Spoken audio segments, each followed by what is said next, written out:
Տրովադայից դուրս գալով ուղիղ գնացինք դեպի Սամոթրակե և հաջորդ օրը նոր քաղաք։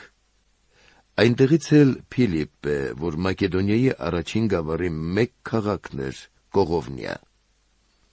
Այնտեղ քաղաքում մի քանի օր մնացինք։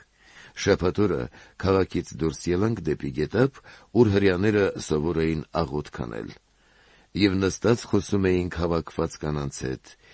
և Լիդիա անունով աստվածավախ մի կին, որ Թյուատիր քաղաքից էր և ծիրանի զգեստներ վաճառող, լսում էր,